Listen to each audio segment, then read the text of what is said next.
कृष्ण से अद्भुत कौन और उनकी अद्भुत नगरी जो भगवान कृष्ण ने स्वयं बनवाई और स्वयं उनकी इच्छा से ही वो डूब गई। सत्य तो सत्य है, हमें तो स्वीकार करना ही होगा, प्रमाण चाहे मिले और चाहे ना मिले।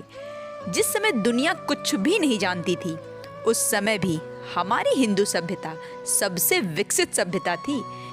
और हमारी सनातनी सभ्यता को आप कैसे भी जांचे परखें, वैज्ञानिक, व्यवहारिक, दार्शनिक, ऐतिहासिक, वो सारे धरातल पर खरा ही उतरता है। भगवान कृष्ण के निश्चल प्रेम और मनोहार का पूरा एक युग गवा रहा, जिसे हम द्वापर के नाम से जानते हैं।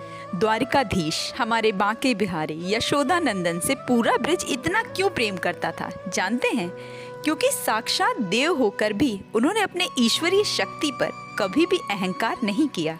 कहते हैं प्रेम का सबसे बड़ा शत्रु घमंड होता है, दुराचार होता है, विलासिता होती है, और जहाँ भी इन सारी चीजों का वास होना शुरू होगा वहाँ पर तो विनाश निश्चित ही है। और भगवान कृष्ण के इस द्वारिका के कई नाम हैं। इसे कुशस्थली, द्वारावती, अनार्तक, ओखा मंडल, गोमती द्वारका, चक्रतीर्थ, अंतरद्वीप और वाणी दुर्गे के नाम से भी जाना जाता है। द्वारिका नगरी चारों ओर से दीवारों से घिरी हुई थी, जिसमें कई द्वार थे और कई द्वारों की वजह से ही इसका नाम द्वारिका पड़ा। द्वारिका नगरी को अगर देखा जाए तो इसे 9000 साल से भी ज्यादा पुराना शहर माना जाता है। द्वारिका को प्राचीन 7 नगरों में से एक माना जाता है। मथुरा, काशी, हरिद्वार, अवंतिका, कांचीपुरम और अयोध्या। द्वारिका नगरी कैसे डूबी और क्यों डूबी, ये जानने से पहले ये जानना कि ये बसी कैसे है, ये बहुत ही रोचक है। जब भगवान कृष्ण ने कंस का वध किया तो कंस का ससुर और मगध का राजा जरासंध ने यदुवंशियों का समूल नाश करने का प्रण ले लिया। जरासंध भगवान कृष्ण को जान से मारने के लिए और यादवों की हत्या करने के लिए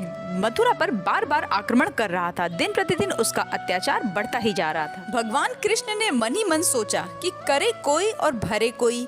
मारा मैंने कंस को और उसकी सजा मेरे यादव भाइयों को झेलनी पड़ रही है। भगवान श्री कृष्ण ने देव शिल्पी विश्वकर्मा जी को इस काम के लिए याद किया। विश्व के शिल्पीकार विश्वकर्मा जी ने उन्होंने अपनी व्यथा बताते हुए कहा कि वो मथुरा को छोड़कर कहीं और बसना चाहते हैं। वो उनके लिए ऐसी नगरी बनाए जहाँ पर रहकर सभी लोग एक खुशहाल जीवन व्यतीत कर सकें। विश्वकर्मा जी ने भगवान श्री कृष्ण की आज्ञा को स्वीकार करते हुए बताया, प्रभु मेरी नजर में पश्चिम में सागर के पास एक छोटा सा द्वीप है, वहाँ पर आपके उत्तमपुरी का निर्माण हो सकता है। भगवान कृष्ण प्रसन्न हो गए और उन्होंने कहा कि आप समुद्र देवता के पास जाकर मेरा ये अनुरोध उनके साथ साझा करें और बताएं कि हम वहाँ पर द्वारिका नाम की राजधानी बनाना चाहते हैं। विश्वकर्मा जी ने समुद्र देवता से अनुरोध किया कि वो अपना जल थोड़ा सा पीछे कर लें ताकि वहाँ पर प्रभु की नगरी का निर्माण हो सके। साथ ही उन्होंने समुद्र देवता को ये आश्वासन दिया कि जब प्रभु अपनी लीला समाप्त करके इस लोक से जाएंगे तब आप अपनी भूमि वापस ले लीजिएगा। समुद्र देवता ने उनकी ये विनती स्वीकार कर ली और अपने जल को वो पीछे की ओर ले गए। उसके बाद विश्वकर्मा जी ने माँ शक्ति का आह्वान किया और जब माँ प्रकट हुई तो उन्हें बताया कि वो प्रभु के लिए एक नगर बसाना चाहते हैं। संसार में चाहे छोटा काम करना हो या बड़ा,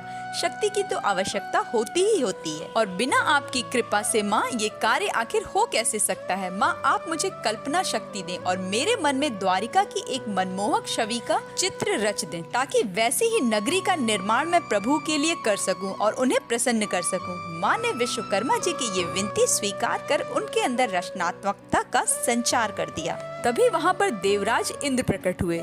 उन्होंने कहा, जिनके संकल्प मात्र से पूरे ब्रह्मांड का निर्माण हो जाता है, आप उनका घर बनाने जा रहे हैं। देवराज इंद्र ने विश्वकर्मा जी से अनुरोध किया कि वो अमरावती, जहाँ पर देवताओं का दरबार लगता है, इस जगह को वो द्वारिका के पास ले जाकर बसा दें ताकि उन्हें भी प्रभु की सेवा करने का अवसर प्राप्त हो सके। विश्वकर्मा जी ने देवराज का ये अनुरोध स्वीकार कर लिया और अमरावती को द्वारिका के मध्य में ले जाकर बसा दिया। फिर वहाँ पर धन कुबेर जी अक्षय पात्र लेकर विश्वकर्मा जी के पास आए और कहा कि वो इस अक्षय पात्र को द्वारिका के ऊपर आकाश में रखने आए हैं, जिससे द्वारिका में रहने वाले किसी भी प्राणी के घर किसी भी तरह की कोई भी कमी ना रहे। विश्वकर्मा जी खूबसूरत द्वारिका का निर्माण करने के बाद श्री कृष्ण के पास गए और उन्हें बताया कि समस्त देवी देवताओं ने अपनी अपनी सामर्थ्य के अनुसार दिव्य पदार्थ द्वारिका नगरी को अर्पण किए। भगवान कृष्ण प्रसन्न होकर बोले, अब समय आ गया है कि हम अपने मथुरा वासियों के साथ द्वारिका की ओर प्रस्थान करें। तब विश्वकर्मा जी ने चिंतित स्वर में कहा, मथुरा को तो शत्रुओं ने चारों ओर से घेर रखा है प्रभु,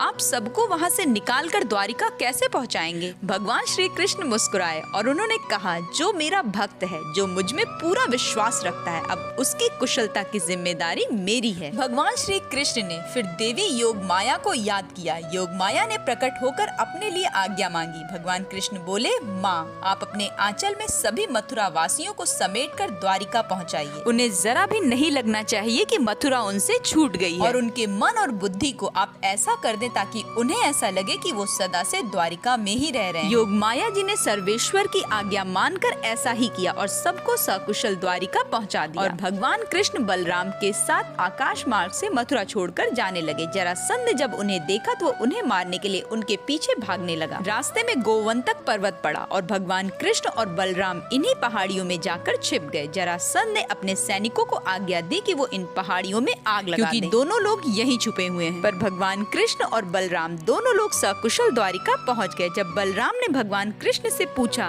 कि आपने इतना सुंदर स्थान कहां से ढूंढा, तो भगवान कृष्ण ठिठोली करते हुए बोले, आप इस जगह को नहीं पहचानते बलदाऊ? ये आपके ससुराल वालों की ही संपत्ति है। मेरी ससुराल?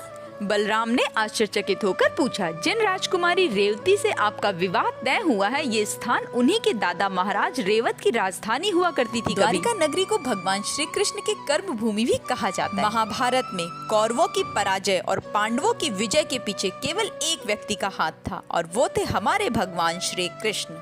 पौराणिक मान्यताओं के अनुसार द्वारिका समंदर में गांधारी के दिए हुए श्राप की वजह से डूबी। पांडवों की विजय के बाद जब युधिष्ठिर का राज तिलक हो रहा था, उसी समय कृष्ण को वहां पर देखकर गांधारी फूट फूट कर रोने लगी और फिर अचानक क्रोधित हो गयी, आग बबूला हो गयी और अपने 100 पुत्रों के वध का जिम्मेदार वो श्री कृष्ण को ठहराते हुए ये श्राप दे देती हैं कि जैसे आपने कौरवों के वंश का नाश कर दिया, उसी तरह आपके भी यदुवंश का नाश हो जाएगा। भगवान कृष्ण तो साक्षात ईश्वर थे। वो चाहते तो गांधारी के इस श्राप को निष्फल कर सकते थे, लेकिन उन्होंने गांधारी का सम्मान रखा और उनके श्राप को स्वीकार कर लिया। एक अन्य कथा के अनुसार कृष्ण के पुत्र सांब को मिले श्राप की वजह से द्वारिका डूब गई। ऋषि विश्वामित्र, नारद मुनि और अन्य ऋषि द्वारिका आए हुए थे। तब कृष्ण के पुत्र सांब और उनके साथियों को ऋषियों के साथ मस्करी करने की सूझी। सांब के मित्र सांब को गर्भवती का भेष धारण कराकर ऋषियों के सामने ले गए और उनसे पूछा कि आप बताएं कि ये गर्भवती स्त्री किसको जन्म देगी। ऋषियों को उनके मस्करी के बारे में पता चल गया और उन्होंने क्रोधित होकर उन्हें श्राप दे दिया कि सांब जो है वो मूसल को जन्म देगा, जिससे पूरे यादव वंश का नाश हो जाएगा। जब भगवान श्री कृष्ण को इसके बारे में पता चला तो उन्होंने कहा कि ये ऋषियों का श्राप है, ये व्यर्थ नहीं जाने वाला। अगले ही दिन कृष्ण के पुत्र सांब ने एक मूसल को जन्म दे दिया। इस मूसल को राजा उग्रसेन ने समुद्र में फिकवा दिया। महाभारत युद्ध के 36वें वर्ष के बाद द्वारिका में तरह तरह के अपशगुन होने लगे। भगवान श्री कृष्ण ने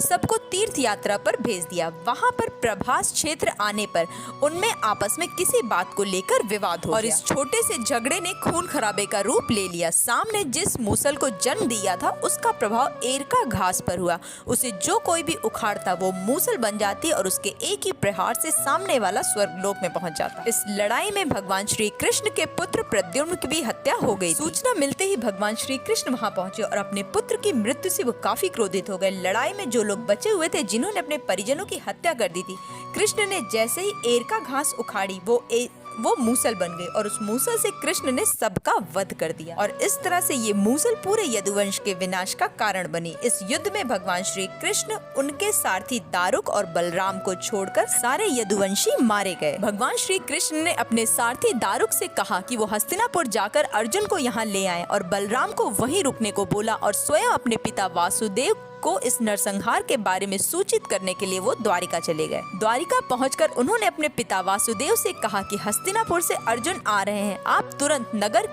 की स्त्रियों और बच्चों को लेकर हस्तिनापुर चले जाइएगा, क्योंकि प्रभु को आभास हो गया था कि द्वारिका का अंत अब निकट है। भगवान श्री कृष्ण प्रभास क्षेत्र पहुँचे तो बलराम ध्यान अवस्था में बैठे हुए थे। कान्हा के वहाँ पहुँचते ही उनके शरीर से शेषनाग निकले और वो समुद्र में चले गए। भगवान श्री कृष्ण गांधारी के श्राप के बारे में विचार करने लगे और एक पेड़ की छांव में बैठ गए। इसी समय जरा नामक एक शिकारी ने उनके पैर के अंगूठे को हिरण का मुख समझकर बाण चला दिया। जब वो शिकारी वहाँ पहुँचा तो प्रभु को देखकर वो विलाप करने लगा और क्षमा मांगने लगा। भगवान ने उसे अभयदान देकर स्वयं अपने प्राण त्याग दिए। अर्जुन जी जब सबको लेने के लिए द्वारिका पहुँचे तो उसके अगले दिन ही वासुदेव जी ने भी अपने प्राण त्याग दिए। अर्जुन ने वासुदेव जी के साथ प्रभास क्षेत्र में मारे गए सभी लोगों का अंतिम संस्कार किया और सारे स्त्री और बच्चों को लेकर वो हस्तिनापुर की ओर निकल पड़े। उनके द्वारिका छोड़ते ही द्वारिका समंदर में समा गई। द्वारिका नगरी 9000 साल पुराना प्राचीन शहर है, जिनके अवशेष अभी भी समंदर की गहराइयों में पड़े हुए हैं। द्वारिका नगरी केवल पौराणिक कथाओं की मान्यता भर नहीं है। कुछ वर्षों पहले ही नेशनल इंस्टीट्यूट ऑफ ओशिनोग्राफी को समंदर के अंदर प्राचीन द्वारिका के अवशेष प्राप्त हुए हैं। गुजरात के डभारी गांव के पास अरब सागर में 130 फीट की गहराई में 10,000 वर्ष पुराने अवशेष मिले हैं, जिसे एक्सपर्ट्स द्वारिका नगरी का हिस्सा मान रहे हैं। समंदर के इस हिस्से से पत्थर के हथियार, मिट्टी के बर्तन, मूल्यवान पत्थर, कंगन, बैल के सींग, मानव हड्डियां मिलने से यहाँ पे बस्तियां होने की प्रामाणिकता मिली है। कार्बन डेटिंग से पता चलता है कि ये वस्तुएं 9000 साल से भी ज्यादा पुरानी। आर्कियोलॉजिस्ट मितुल त्रिवेदी के मुताबिक द्वारिका एक राज्य था जो कि खंभात से लेकर कच्छ तक फैला हुआ था। हाल ही में द्वारिका से सूरत तक समंदर के किनारे एक दीवार भी देखने को मिली है। इस वीडियो को देखने के बाद कईयों के मन में ये प्रश्न उठेंगे द्वारिका के बसने और डूबने को लेकर, तो उनके बारे में बस मैं यही कहना चाहूंगी कि हमारे पास सोचने के लिए बहुत कुछ है, मगर मुश्किल यही है कि हमें अपने विश्वास पर संदेह है और अपने संदेह पर विश्वास। आपको क्या लगता है कि हम जैसे साधारण मनुष्यों को प्रभु अपना प्रमाण देने आएंगे? और सच पूछिए तो सत्य को किसी भी प्रमाण की आवश्यकता होती ही नहीं है। सत्य तो हर हाल में सत्य ही होता है। कहते हैं बैरागी बने तो जग छूटे, सन्यासी बने तो छूटे तन, कान्हा से जो प्रेम हो जाए तो छूटे आत्मा के सब बंधन। भगवान कृष्ण कहते हैं कि मैं केवल मथुरा, वृंदावन और द्वारिका में ही नहीं मिलूंगा, मैं तो हर उस जगह पर होऊंगा जहाँ पर प्रेम होगा। तो दोस्तों, जीवन रूपी नाव के हम हैं खिवैया, अगर तूफान में डूबने लगे हमारी नैया, तो मित्रों डरना मत, बेड़ा पार लगाएगा हमारा कृष्ण कन्हैया। वीडियो आपको कैसी लगी कमेंट करके अपने एक्सपीरियंस जरूर शेयर करिएगा। मिलते हैं फिर एक बेहतरीन कंटेंट के साथ मेरी नेक्स्ट वीडियो में, तब तक के लिए जय श्री कृष्णा।